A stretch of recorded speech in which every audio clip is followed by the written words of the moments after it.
Under the three glowing moons of Saphra 3, a lonely beekeeper walks into a crowded desert market, searching for a ship to save his failing trade.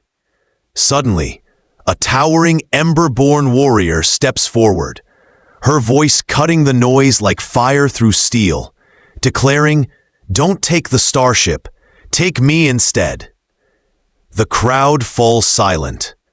The bees choose her, and his life changes forever. If you are new to the channel, then please subscribe to the channel and like the video, and tell us where you watching from. Now let's jump into the story. The three almond moons of Saphra 3 rose like lanterns over the copper dunes, when Malik Fenner sealed the last feeding port on his mechanical hives. The robot bees purred inside their honey frames, lenses winking blue. The honey they made from iron blossom nectar could buy new filters, fresh seeds, and, if he was lucky, a used cargo skiff with a working core. He needed that skiff. The old hauler had burned out so completely, it handled like a grudge. Malik walked into the market at dusk, dust ringing the stalls like halos. Vendors sang out prices for coolant lines, dried broth bricks, and second-hand boots. At the ship row, hulls shimmered with heat ripples. A mechanic with a scar like a comma under his eye waved him over. "This one's honest," the mechanic said, patting a dull gray skiff. "Won't impress a soul, but it'll fly." Malik checked the intake. The battery spine, the log. It was within reach. He felt the small lift of relief that comes when the world finally makes sense. Then a voice cut through the trading din. Steady, bright, and impossible. "Don't take the ship," it said. "Choose me instead, Beekeeper." Everything stopped. Fans whirred. Dust held its breath. Malik turned. She stood near the ramp, tall and composed, scales the color of cooling embers, eyes ringed with gold. A trader snorted. A trick. His laugh was thin. Soria did not flinch. "I offer partnership, not property. I was guardian in the Ember Belts. Then I refused a useless feud and lost my clan. I know harsh ground. I know duty. I can shape fields that calm machines. Your bees will hear me." Malik felt 100 eyes on his back. He tasted metal in his mouth. "You don't know my life," he said softly. "I know enough," she answered. "You freed a rented android 2 years early instead of squeezing more work from him. You taught miners to repair filters rather than overpay for new ones. You brought honey sticks to the clinic kids for no reason but kindness. You are tired of empty rooms. So am I." A small drone bee, late from the hives, drifted over the crowd and settled on the curve of her palm. Malik's thoughts moved like thick syrup. The skiff meant routes and invoices and safety. The Ember-born meant a future written in bold, strange ink. He imagined the ridge apiary under starlight, 2 sets of footsteps instead of one, jokes told to someone who might actually listen. "If I say yes," he managed, "there are conditions." Soria's eyes warmed. "State them." "Your room, your freedom, your say in every plan. And you can't eat my bees." A breath of laughter moved through the market. Soria's smile curved like a small crescent. "I accept. Mechanical bees taste like copper sorrow." Malik looked at the skiff one last time. The price tag blinked green. The simple answer waited. Then he turned back to the Emberborn, who had put her heart on a public table. "Come on," he said. "The hives need evening checks. It's a long ride home." As they left the ship row, the moons climbed higher, and the market began to breathe again. Some called him foolish, some brave, some only shook their heads, relieved to have a story to repeat. Malik didn't hear them. He heard the gentle crackle of sand under the hoversled and the new sound of quiet company. On the canyon climb, Wind combed the ridge in steady strokes. On my world, Soria said, voice low, we keep flame orchids in volcanic gardens. Fierce beauty. Everything there demands a cost. Doesn't everything? Malik said. Not kindness, she answered. Kindness only asks to be used. They rode on in soft silence, each measuring what they had just chosen, each wondering which future had just grown roots. The ridge apiary glowed like a necklace under the 3 moons. Neat rows of titanium hives ringed the habitat dome, and the bees flowed in thin streams of light. Malik showed Soria the guest room. Fresh sheets, a small desk, a heater that hummed like a kind cat. She placed a single bag inside, then turned to the window where the hives flickered. They speak in patterns, she murmured. Not words, more like weather. You'll like mornings, Malik said. The light breaks on the frames and it looks like the desert learned to sing. They began as careful partners. In the gray pre-dawn, Malik brewed tea that tasted faintly of iron blossom. He explained maintenance, how to check for microfractures, how to clear dust from microfans, how to set the nectar routes so the bees did not wander into the canyon air lanes. Soria listened with a guardian's attention. When she stepped among the hives, the bees drifted closer, as if curious. She held her hands a little apart, and the faintest shimmer rose from her skin, a field as gentle as warm rain. The bees settled, no longer twitchy, as if reassured that the sky was not going to fall today. In the evenings they cooked. You scorched the patties, Malik said once, waving away smoke. I caramelized them, she said with dignity. Caramel needs sugar, not sorrow. She accepted a quick lesson, then returned the favor by teaching him ember breathing, a way to calm the heart during a hard storm. Malik tried to shape the strange hums of her old language. Your accent, she said, eyes bright with mirth, is like a broken kettle, but kinder. They laughed often, softly, about small things. Malik told simple jokes that sounded like they had fallen off a truck. Why do scientists trust stairs? He asked. She tilted her head. Do they? No, stairs are always up to something. She stared, then made a whistling snort, surprised by her own delight. That is awful, she said, and asked for more. One red noon, the sky changed. Wind came first, with grit that clung to skin like need. The early warning chimed. A ridge squall sprinted toward them with a wall of dust as high as a promise. Malik grabbed sealant kits. A section of the hive barrier had cracked. I'll patch, he said. You stay inside. Soria looked at the hurtling brown horizon. No, she said, already moving. The first gust hit like a shove. Sand hissed across panels. A seam tore wider. Runelight flickered and failed along the fence edge. Bees swirled, confused, a silver panic. Soria stepped into the breach, wings unfurling in a wide arc. Heat rippled from her scales, not fire, only steady warmth. The gale struck her and broke. Patch left, she called. Malik worked fast, hands steady, eyes stinging. He felt the storm's fist and her shield in alternating waves. Minutes stretched. Sealant crawled into place like thick honey. Last seam, he shouted. Hold! She answered, voice thin with effort. The barrier rebooted, lights running green.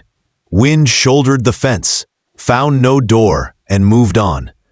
Soria folded her wings and dropped to one knee. Tears lined the membranes like tiny stars. Malik knelt with her. Inside, now. For 3 days, he cleaned the tears and smoothed biogel along the delicate film. Soria grumbled about boredom. He pretended not to see how she relaxed when he read aloud from the old cooking file, arguing with the recipes in a whisper. Who writes season to taste? She muttered. What is taste to a stranger? You're learning it, he said. On the fourth morning, she flexed her wings, found them whole, and smiled in that quiet way of hers that could light a room. "Back to work," she said. They returned to the rows, to chores that felt safer now because they were shared. Time began to collect in small piles.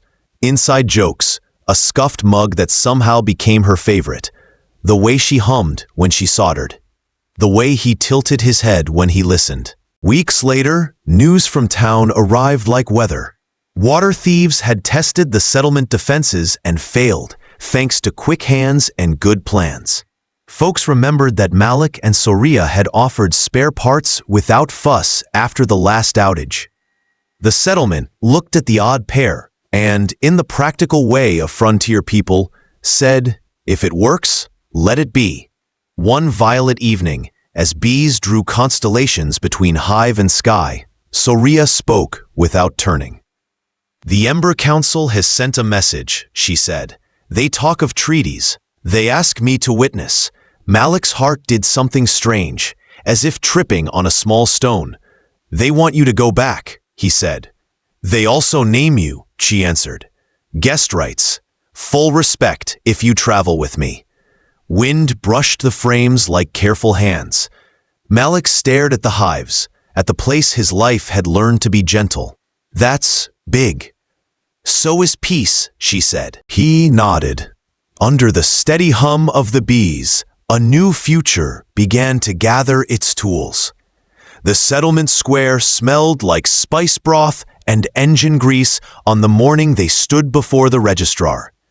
It was not a grand hall, just a room with a cracked window and a flag that had faded to a shrug. But it held the kind of weight that doesn't need polish.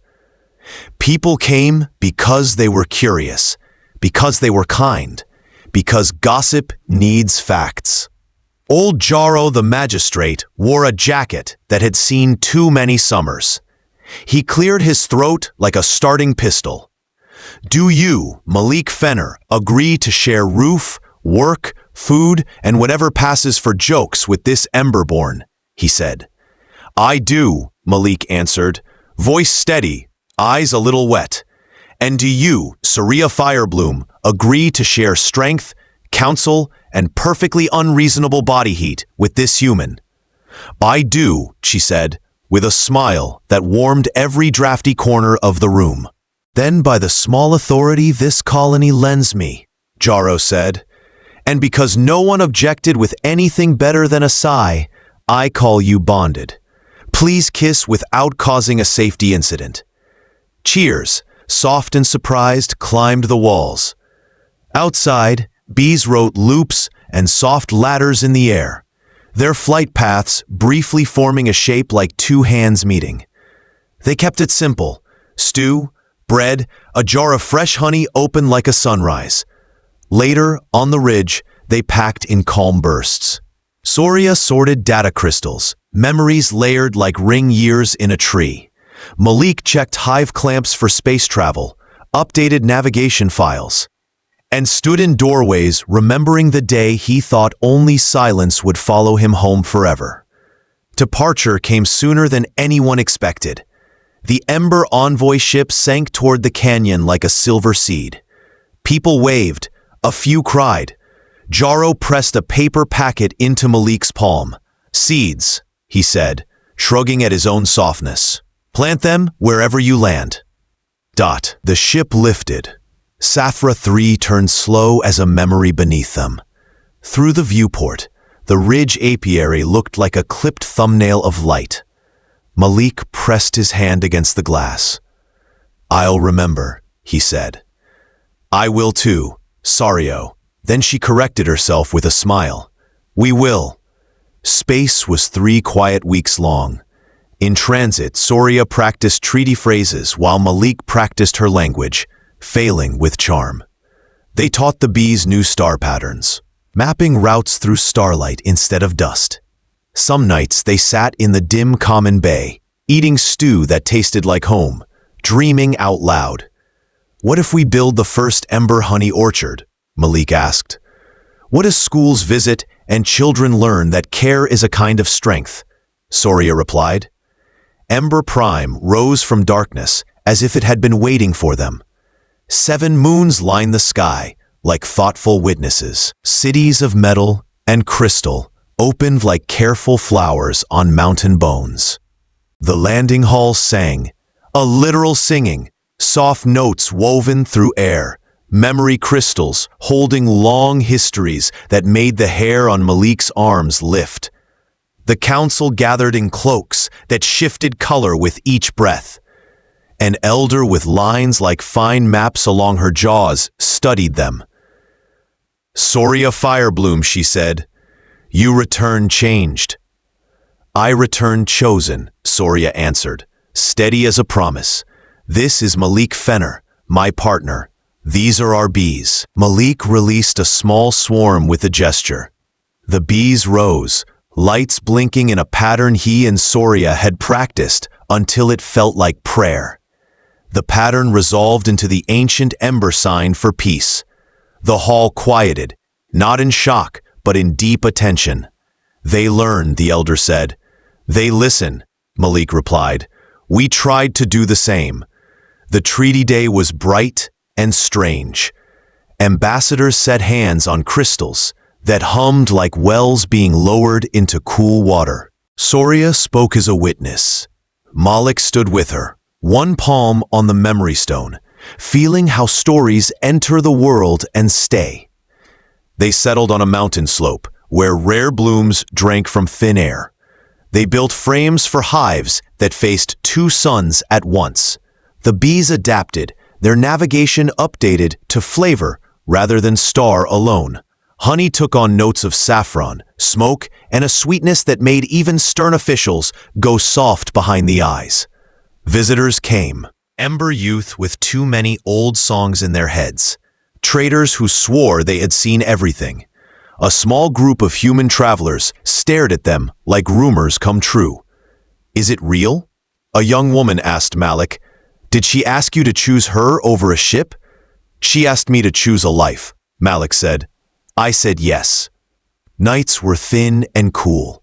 The 7 moons rose in patient turns. Soria, would sit with a blanket wrapped around her shoulders, wings half open, and listen to the bees. Malik would make notes, then not read them, because living felt fuller than recording.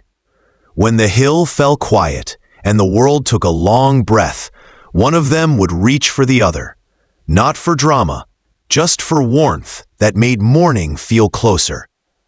A year passed like a good book. Then another began. Rumor did its work. Soon the farm was part school, part sanctuary. Ember orphans without clans found chores and soft beds, and a new kind of belonging among humming hives. Malik taught them to fix microfans and to laugh at truly terrible jokes. Soraya taught them grounding stances and the skill of listening until a machine feels like a friend. One afternoon, a young pair, new human traders, climbed the path with hopeful, worried faces. "We heard a story," the man said, "about a beekeeper and an ember guardian who made a choice in a market." "We did," Malik said, handing them cups of tea that tasted like orange dusk. "Why?" the woman asked. "Why give up the maps in your pocket for another person?" Soria let the steam touch her face, as if scent could carry memory. "Because maps are lines," she said, "and people are landscapes. Lines end, landscapes unfold." The pair left with honey and a new, quiet look in their eyes. Malik watched them go, thoughtful. "Do you think they understood?"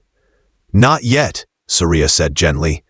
"Understanding is a slow river. It finds its way." Seasons unfolded like careful paper.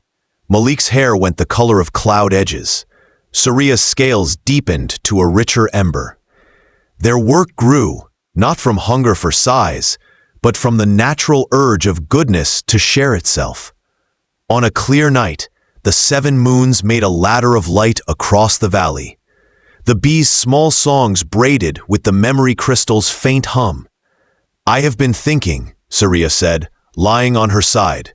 tracing little circles on Malik's shoulder with a careful claw. About the word forever, Malik smiled at the stars. Big word.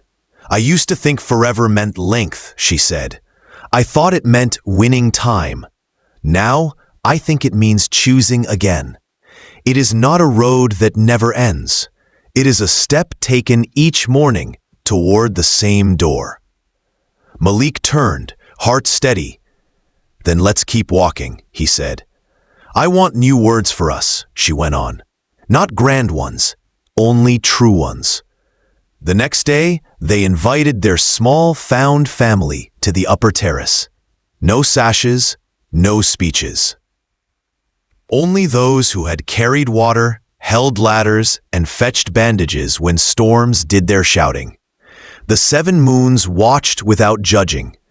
Old Jaro's seed packet had sprouted in a long window box. Tiny white bells trembled in the thin air. Malik cleared his throat.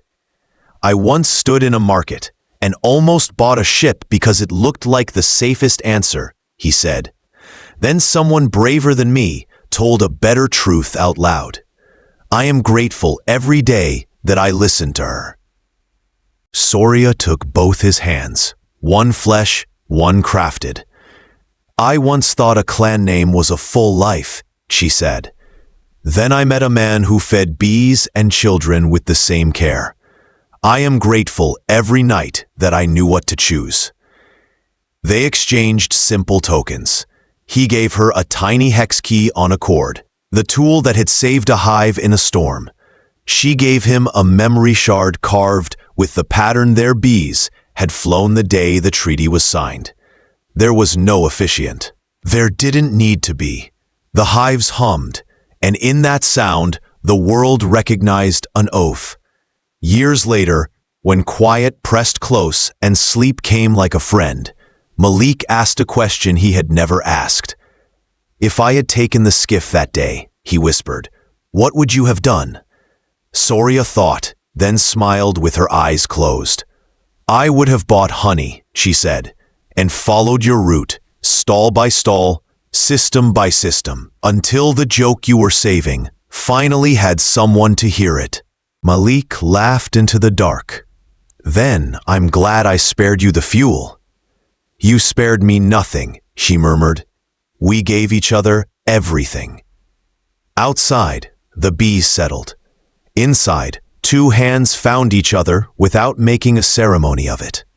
On Ember Prime, under 7 careful moons, forever kept its simple shape. A choice renewed. A door opened. A step taken together into another ordinary, extraordinary day.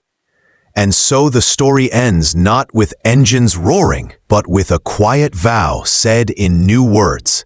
Not I will be yours forever, but we will keep choosing us wherever we are, whatever the sky is called, and whoever needs a little honey to sweeten their hard road home.